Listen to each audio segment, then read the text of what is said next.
요한복음 3장과 4장은 지극히 대조적인 장입니다. 요한복음 3장에는 이스라엘의 유대교의 가장 이름난 한 종교인 니고데모와의 대화가 소개되어 있고, 이 요한복음 4장에서는 유대인들이 상종조차 하지 않았던 사마리아 땅의 한 가장 비천한 여인과의 대화가 수록이 되어 있어요. 분량도 4장이 더 많아요. 이 3장과 4장은 적어도 유대인들의 문헌, 유대인들의 서류라면 함께 기록될 수 없는 그런 관계입니다. 그렇죠. 니고데모와 이 사마리아 우물가 여인은 한 지면 한 책에 같이 등장할 수 없는 사람이죠. 그럼에도 불구하고 요한은 대조적으로 예수님께서 만난 이 두 사람을 이렇게 연이어서 잇따라서 기록하고 있다는 거예요. 니고데모는 예수님을 찾아왔습니다. 이 사마리아 여인은 예수님이 찾아가셨습니다. 찾아가야 만나는 사람이기 때문에 그런 것이죠. 하여 오늘 이 여인을 통해서 우리는 예배의 본질을 듣게 됩니다. 예배라고 하는 이 중요한 주제를 왜 12제자에게 아니면 바리새인이나 유대인 율법 학자들에게 가르치지 않으시고 이 한 여인에게, 가장 천박한 이 여인에게 예배의 핵심, 예배의 본질을 가르쳐 주셨는지 우리는 깊이 한번 생각해야 할 주제예요. 어쩌면 예배는 누구에게나 필요한 일입니다. 예배는 우리 인생의 갈림길입니다. 예배를 어떻게 드리느냐가 우리 인생을 가늠하는 것이죠. 오늘 이 말씀을 쭉 우리가 들으면서 나는 지금까지 어떤 예배를 드렸고 앞으로는 어떤 예배를 드릴 것인가, 그런 결단이 있게 되기를 바랍니다. 1절 2절입니다. 시작. 예수께서 제자를 삼고 세례를 베푸시는 것이 요한보다 많다 하는 말을 바리새인들이 들은 줄을 주께서 아신지라. 예수께서 친히 세례를 베푸신 것이 아니요 제자들이 베푼 것이라. 어쨌건 예수님과 세례 요한은 그 당시에 대비가 되었어요. 둘 다 새로운 하나님 나라의 운동을 일으킨 사람입니다. 때문에 하나님 나라의 주인 노릇을 하던 유대교 지도자들로서는 성가신 존재고 눈의 가시와 같은 존재죠. 세례 요한만 해도 버거웠는데 그보다 더 큰, 더 성가신 존재가 등장한 겁니다. 그래서 제자가 되는 사람도 세례 요한보다 예수님이 많고, 세례를 받겠다는 사람도 세례 요한을 찾아가는 사람보다 예수님께 더 많이 찾아간다 하는 얘기가 이 바리새인들의 귀에 들어간 것이죠. 소문이 전해진 것입니다. 이름이 난 것이죠. 예수님은 이름이 나면 그 자리를 피하십니다. 우리는 이름이 나면 그 자리에 머무릅니다. 예수님은 이름이 나면 그 자리를 피하셨고 제자들도 피하게 하셨고 그 자리가 결코 머물러 있을 만한 자리가 아니라는 것을 말씀해 주고 계신 것이죠. 5절 6절 7, 8절의 시작. 사마리아에 있는 수가라는 동네에 이르시니 야곱이 그 아들 요셉에게 준 땅이 가깝고 거기 또 야곱의 우물이 있더라. 예수께서 길 가시다가 피곤하여 우물 곁에 그대로 앉으시니 때가 6시쯤 되었더라. 사마리아 여자 한 사람이 물을 기르러 왔으며 예수께서 물을 좀 달라 하시니 이는 제자들이 먹을 것을 사러 그 동네에 들어갔음이로라.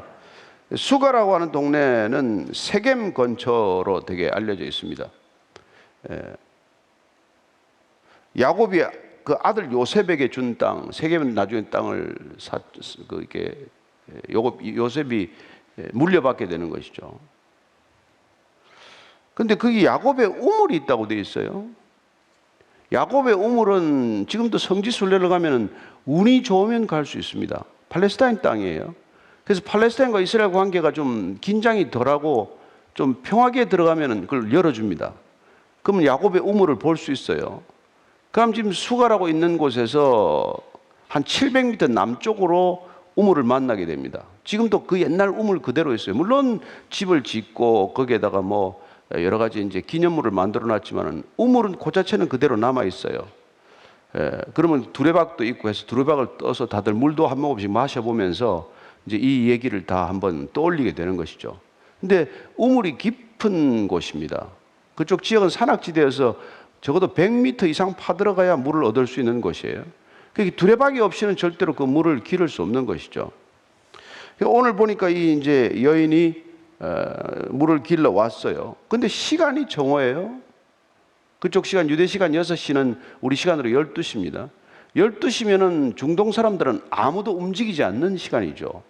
다 뭐 낮잠을 자거나 다 그늘에 들어가 있지 햇볕에 다닐 수 없는 시간이에요. 근데 이 여인은 아무도 사람이 나타나지 않는 시간에 이 우물에 물을 기르러 온 것이죠. 대개 여인들이 물을 길었습니다. 그래서 뭐 우물가에 여인들이 모여 있고 거기서 무슨 뭐 이렇게 사람들 만나기도 하고 그러지 않습니까? 모세도 뭐 거기서 십보라를 만나게 되고 또 아브라함의 종도 리브가를 우물가에서 다 만나면 거기서 무슨 일이 다 일어나는 거예요. 그런데 그게 보통 아침 이런 시간이거나 저녁에 해질 무렵이 되어야 여인들이 물을 기르러 가지, 낮에는 뭐 이 시간은 엄두가 나는 시간이 아니에요. 그 더위에 물동이를 지고 가는 것도 불가능한 일이고. 그런데 이 여인이 나타났어요, 어쨌건. 그래서 지금 예수님께서 물을 좀 달라. 근데 우리는 이 물을 달라 한 절을 보고 그냥 읽고 쉽게 넘어가겠지만은 그 당시의 관습으로는 충격적인 장면이에요. 적어도 두 가지 면에서는 있을 수 없는 일이 기록이 된 거예요. 첫째는 유대인이 사마리아인에게 말을 거는 것도 있을 수 없는 일이고, 특별히 남자가 그 당시에 여자에게, 낯선 여자에게 말을 거는 것도 있을 수 없는 일이었어요. 그 당시에는 남편도 부인한테 말을 잘 안 하던 때예요. 자기 부인한테 말을 잘 안 하던 때인데 다른 여인한테 말을 거는 건 있을 수 없어요. 그러니까 이 여자도 충격적으로 이 사건을 받아들인 것이죠. 그러니까 예수님은 여러분 성육신 하신 분입니다. 그분은 모든 것을 다 버리고 오신 분이에요. 그분은 가장 낮은 곳으로 오신 분입니다. 그래서 그분은 어떤 고정관념이나 틀에 묶이지 않은 분이에요. 우리가 생각하는 예수님과는 여러 가지 다른 면을 우리가 보게 되는 것이죠. 우리는 뭐 세리나 죄인이나 무슨 창기나 이런 사람들 안 만나죠. 그러나 예수님은 누구를 만나든 상관치 않으셨다는 것을 알 수 있습니다. 그래서 이 여인에게 물을 달라. 그리고 제자들은 지금 어디 갔습니까? 그 수가 성 안에 이제 뭐 먹을거리를 좀 이렇게 구하러 간 거겠죠. 그렇게 되어 있습니다. 자, 9절입니다. 시작. 사마리아 여자가 이르되 당신은 유대인으로서 어찌하여 사마리아 여자인 나에게 물을 달라 하나이까 하니 이는 유대인이 사마리아인과 상종하지 아니함이라. 여자로서도 충격적이에요. 아니 사마리아 남자도 나한테 말을 걸 일이 없는데 유대 남자가 더구나 나한테 말을 건다는 게 이게 있을 법이나 한 일이냐 이거죠. 예. 우리는 이 단순한 한 장면 속에서 오늘날 우리 기독교인들이 누구를 만나고 누구를 상종하고 사는지에 한번 주의를 기울일 필요가 있어요. 우리가 예수님을 따르기로 했고 올해 우리가 자기를 부인하고 십자가를 지고 날마다 주님을 따르는 우리의 발걸음, 행로는 어떤 사람을 만나고 다니느냐가 어떻게 보면 우리의 복음의 반경을 결정하는 것이겠죠. 니고데모는 제 말로 찾아올 수 있는 사람이지만 이 여인은 찾아가지 않으면 누구도 만날 수 없는 여인이에요. 예수님은 자기 발로 올 수 없는 이 여인에게 예수님이 제 발로 찾아가서 먼저 말을 걸 수 없는 사람에게 말을 먼저 거셨다는 것입니다. 여러분 어떻게 보면 이게 사랑하는 모습, 우리가 말하는 예수님의 사랑이란 말이에요. 사랑은 자기를 벗어나서 상대방에게 다가가는 행동이란 말이죠. 나 자신에게 머물러 있어서는 어떤 일도 일어나지 않습니다. 복음이 내 안에 머물러만 있다면 복음이 무슨 복음이겠습니까? 복음은 나를 통해서 전해져야 하는 것이고 복음이 전해지기 위해서 나는 나에게 머무르지 않고 누구에겐가 다가가야 한다는 것입니다. 저와 여러분들이 누군가에게 다가가지 않으면 복음은 전해지지 않겠죠. 그렇겠습니다. 예수님은 스스로를 벗어버리고 그 여자인에게 다가간 것이 시작이라는 것이죠. 그래서 우리가 잘 아는 지난번에 봤던 우리가 빌립보서 성탄절에 읽었던 그 말씀, 빌립보서 2장 6절 7절 이 말씀은 우리가 그리스도인으로 살아가는 동안 평생 기억해야 할 말씀이에요. 그는 근본 하나님의 본체시나 하나님과 동등됨을 취할 것으로 여기지 아니하시고 오히려 자기를 비워 종의 형체를 가지사 사람들과 같이 되셨고, 그 사람과 같이 되는 것, 종이면 종처럼 되는 것, 그분은 종의 형체를 취했기 때문에 종보다 못한 여인을 찾아갈 수 있는 것이죠. 그게 여러분 복음의 능력이라는 거예요. 신앙인만이, 교회만이, 왜 교회가 소망이라고 말합니까? 이것 때문에 소망이라고 말하는 거예요. 세상이 만드는 이 모든 차별적 구조가 사랑 안에서 녹아내려서 여기는 어떤 차이도 차별이 되지 않고, 어떤 차이도 존중받는 차이, 어떤 차이도 다양성으로 인정받는 차이, 그게 교회가 가지는 놀라운 능력이고 아름다운 그림이라는 것이죠. 자, 10절입니다. 시작. 예수께서 대답하여 이르시되 내가 만일 하나님의 선물과 또 내게 물 좀 달라 하느니가 누구인 줄 알았더라면 내가 그에게 구하였을 것이요 그가 생수를 내게 주었으리라. 물 달라 하는 데 대해서 뜨악해서 어떻게 물을 줄지 모르는 자에게, 야, 내가 말이지, 만일 하나님의 선물을 가지고 온 걸 내가 안다면, 또 내게 물 좀 달라는 내가 누군지를 내가 알았다면은, 그러면은 내가 나한테 그걸 구했을 거야. 그러면 내가 네게 생수를 주었을 거야. 여기서 리빙 워터, 생수는요, 우물물하고 다른 물이에요. 그 당시 생수는 되게 흐르는 물을 말했습니다. 맑고 깨끗한 흘러가는 물을 생수라고 했어요. 그런 물을 내가 줬을 것이라고 말하는 것이죠. 예수님은 베드로나 야고보나 요한을 부르러 갈 때 고기 잡는 어부기 때문에 너는 앞으로 사람 낚는 어부가 되게 하리라고 말씀하셨고, 물 길는 여인에게 와서 물로 대화를 시작하지 않습니까? 물 좀 달라로부터 시작되어서 어떤 물을 마시고 살아야 되는지 물로 대화를 끌어가는 것이죠. 이 여인하고 무슨 얘기를 하겠어요?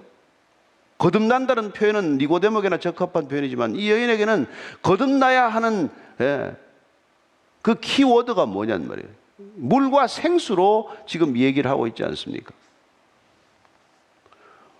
우리는 우리 수준의 얘기를 하지만 예수님은 늘 그 수준에 다가가서 영적인 대화와 육적인 대화는 접점이 없지만 예수님께서 어떻게 대화의 접점을 만들어 가시는지를 눈여겨보게 되죠. 어쨌건 물로 시작한 대화가 난 내게 생수를 줄 수 있는, 목마르지 않는 생수, 내가 마셔도 목마른 물이 아니라 한 번 마시면 목마르지 않은 물을 줄 수 있다는 거예요. 그래서 여자가 다시 묻는 것입니다. 11절 12절이에요. 시작. 여자가 이르되 주여 물기를 그릇도 없고 이 우물은 깊은데 어디서 당신이 그 생수를 얻겠사옵나이까? 우리 조상 야곱이 이 우물을 우리에게 주셨고 또 여기서 자기와 자기 아들들과 짐승이 다 마셨는데 당신이 야곱보다 더 크니까. 그렇죠. 이게 지금 대화가 안 되는 것이죠. 어머니 모태에 다시 들어가야 합니까? 되물었던 그런 니고데모의 질문과 같은 것이죠. 당신 물을 주겠다는데 당신 지금 뭘 가지고 있는데 나한테 물을 주겠다는 겁니까? 나는 두레박이라도 있지요. 당신은 지금 이 우물물 뜰 그릇도 없지 않습니까? 물 담을 그릇도 없지 않아요? 나한테 뭘 지금 주시겠다는 겁니까? 어쨌건 이 물의 대화는 점점 대화를 진전해 나갈 수 있는 모티브가 되는 것이죠. 그리고 뭐 생수를 주겠다는데 이 우물물도 좋은 물이에요. 야곱, 우리의 까마득한 조상 야곱 때부터 물려받은 우물이에요. 이 좋은 물입니다. 당신이 더 좋은 물을 주겠다면 당신이 야곱보다 더 크다는 뜻입니까? 이제 이런 이 대화가, 평행선을 걷는 대화가 계속되는 것이죠. 그 예수님께서는 이 여인을 조금 더 깊은 묵상으로 이끌고 가는 것을 보게 됩니다. 그게 13절에서 15절까지예요. 시작. 예수께서 대답하여 이르시되 이 물을 마시는 자마다 다시 목마르느니와 내가 주는 물을 마시는 자는 영원히 목마르지 아니하리니 내가 주는 물은 그 속에서 영생하도록 솟아나는 샘물이 되리라. 여자가 이르되 주여 그런 물을 내게 주사 목마르지도 않고 또 여기 물 기르러 오지도 않게 하옵소서. 너는 지금 이 물을 아무리 마셔도 이 물을 마시는 사람은 또 다시 물을 찾게 되고 다시 또 목마르겠지만 내가 한번 주는 이 물을 마시면, 내가 주고자 하는 생수를 마시면 너는 이제 더 이상 목마르지 않는다. 그리고 그 물은 내 안에서 영원히 솟아나는 샘물이 될 것이다. 이런 놀라운 이게 그림 언어로 설명을 하는 것이죠. 이제 여기까지 끌고 왔어요. 여인의 관심은 뭡니까? 물을 기르러 오지 않는 거란 말이에요. 사람들의 따가운 시선을 피해서 이 더위 한낮에 가장 더운 시간에 홀로 물 기르러 다녀야 하는 이 삶의 종지부를 찍을 수만 있다면, 그러면 이분한테 물 좀 달라고 해보지 뭐. 여기로 생각이 넘어가지 않겠어요? 그랬더니 이제 예수님께서는 이 여인을 조금 더 깊은 단계로 또 데리고 가요. 내 문제는 물이 없어 목마른 것이 아니라 내 갈증은 근원적으로 어떤 갈증인지를 또 들여다보라는 거예요. 내 필요를 채우고자 하는 것, 내 욕망을 채우고자 하는 것. 그래서 이 예수님께서는 남편 얘기를 꺼내는 것이죠. 16절에서 18절입니다. 시작. 이르시되 가서 내 남편을 불러오라. 여자가 대답하여 이르되 나는 남편이 없나이다. 예수께서 이르시되 내가 남편이 없다 하는 말이 옳도다. 너에게 남편 5이 있었고 지금 있는 자도 내 남편이 아니니 내 말이 참되도다. 뭐 느닷없이 남편을 데려오라니까 여자가 화들짝 놀랬겠죠, 속으로. 이 사람이 왜 이러나. 그러고는 엉겹기를 난 남편이 없습니다 대답을 했어요. 예수님이 다 아시는데 남편이 없다니. 5 있었고 지금도 6번째 남편 사는데. 근데 예수님은 어떻게 얘기합니까? 너 왜 날 속이니? 지금 6번째 남편하고 살고 있잖아 라고 말하지 않아요. 거짓말을 한 거 아니에요. 남편이 없다. 근데 예수님께서 그 말이 옳다고 그래요. 무슨 화법입니까? 일단 그 여인의 말을 받아준단 말이에요. 일단 그 여인의 존재적 부정을 긍정으로 받아주는 거란 말이에요.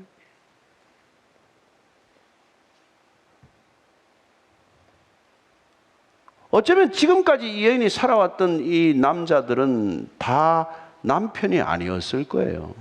예수님은 지금 그 얘기를 하는 거예요. 넌 지금까지 남편하고 산 게 아니야. 남자들하고 있었을 뿐이지. 그래서 예수님께서는 그게 다 내 남편이 아니었다는 말이 맞다. 그게 내 필요를 채워주는 진정한 남편이 될 수 없는 존재였다. 그래서 여자가 이게 안심이 좀 된 거예요. 그래서 우선 뭐 내 말이 맞다.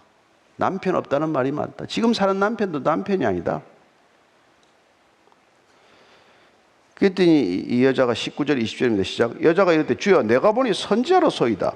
우리 조상들은 이 산에서 예배하였는데 당신들의 말은 예배할 곳이 예루살렘에 있다 하더이다. 여자가 엄청 멋쩍은 상황이 벌어진 거예요. 남편 없다 그랬더니 6 남편이 있는데 다 내 남편 아니다라는 얘기를 듣고 나니까 갑자기 멘붕이 된 거예요. 그래서 호칭이 바뀌었어요. 갑자기 주여. 이걸 무슨 메시아를 만났다는 뜻이 아니에요. 극존칭의 표현이 주님이에요. 그리고는 선지자, 당신 선지자구나. 당신 용하네. 뭐 이런 뜻 정도겠죠. 날 다 아네. 그러고 나서 대화를 바꾸기 위해서 이 여인이 왜 느닷없이 예배를 꺼내는 말이에요. 여러분, 사람들이 별 생각 없이 내뱉는 말이 말이죠. 그렇지 않아요. 사람들은 별 생각 없이 내뱉는 말들이라는 것들이 대개 보면 별 말 없이 그동안 쭉 생각해왔던 것들이에요. 불쑥 내뱉는 말은 대개 오랫동안 생각해왔던 말일 가능성이 대단히 높아요. 그래서 이 여인은 막연하게나마 어렴풋하게나마 내가 이토록 고난을 겪고 있는 것, 남자 때문에 고난을 겪고 있는 것, 이게 내가 하나님과의 관계가 어긋남에서부터 비롯되었다는 것을 논리적으로, 지성적으로, 이성적으로 설명할 길은 없지만 늘 막연히 느끼고 살아왔다는 것을 알게 됩니다. 그래서 예수님께서는 이 유명한 예배학 강의가 시작이 되는 거예요. 예배론 강론이 시작이 된 겁니다. 그게 우리가 읽는 21절 이하의 시작.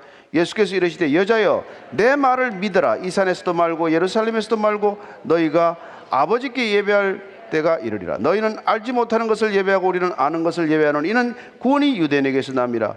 우리 조상들은 자꾸 그리심산에서, 사마리아인들은 여기서 예배드려야 된다 그러고, 당신들은, 유대인들은 자꾸 예루살렘 성전에서 예배드려야 한다는데, 내가 어디서 예배를 드려야 좀 컬컬하지 않은 예배, 좀 속이 뚫리는 예배, 좀 눈물이 있는 예배를 드릴 수 있단 말입니까? 하는 뉘앙스로 질문을 던졌을 때 예수님은 바로 예배는 장소의 문제가 아니다, 예배는 공간의 문제가 아니다, 그 얘기를 정확히 짚어주는 것이죠. 내가 그리심에서 드리건 예루살렘에 올라가서 예루살렘 성전에서 드리건 그게 예배의 본질이 아니라는 거예요. 여러분들이 여기에 앉아있건 무슨 비대면 예배 드린다고 집에 앉아있건 그 장소가 여러분의 예배의 본질을 결정하지 않는단 말이에요. 근데 우리는 이런 걸 오면 인간적이고 감정적이고 정서적이어서 훨씬 더 예배가 잘 드려지는 것 같은 생각이나 느낌을 갖게 돼요. 그럼 어떻게 보면 여기 사람이 많으면 하나님보다도 사람을 더 의식하겠죠. 어쩌면 여기 와 설교를 들으면 예수님보다도 설교자를 더 의식할지 모르죠.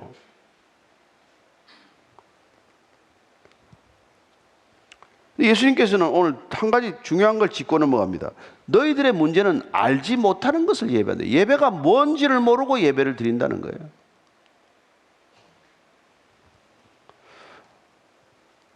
그리고 우리는 아는 것을 예배하는데, 왜냐하면 우리는 구원이 유대인들에게서 납니다. 자칫 들으면 좀 교만하게 들릴지 모르겠지만 구원은 유대인에게서 났습니다. 아브라함에게서 났습니다. 믿음의 조상으로부터 났어요. 그걸 부인할 이유는 없어요. 다만 구원이 유대인에게 머물러야 한다고 생각을 하고 머물러야 있다고 생각하는 그 태도는 잘못된 것이지만 구원이 유대인에게서 난 것은 사실이에요. 그리고 예수님께서는 오늘 예배의 본질을 이렇게 다시 말씀해 주시는 것입니다. 25절, 23절, 24절이에요. 시작. 아버지께 참되게 예배하는 자들은 영과 진리로 예배할 때가 오나니 곧 이때라. 아버지께서는 자기에게 이렇게 예배하는 자들을 찾으시느니라. 하나님은 영이시니 예배하는 자가 영과 진리로 예배할지니라. 아멘. 하나님께 예배한다는 것은, 예배는 대상의 문제다. 아버지께 예배하는 것이다. 아버지께 예배하는 것. 예배는 태도의 문제다. 영과 진리로 예배드리는 것이다. 예. 영과 진리는 여기 in spirit and in truth로 되어 있어요. 성령 안에 있는 태도, 성령 안에 있는 것과 진리 안에 있는 것 둘이 아닙니다. 성령은 진리의 영이에요. 진리는 곧 말씀입니다. 성령과 말씀 안에서 삶의 태도를 결정한 것이 예배란 말이에요. 그 성령과 말씀 안에서 우리의 태도가 결정되어 있는 것이 어떤 장소에 있건 예배적 태도, 예배적 삶으로 나타나야 마땅한 것이죠.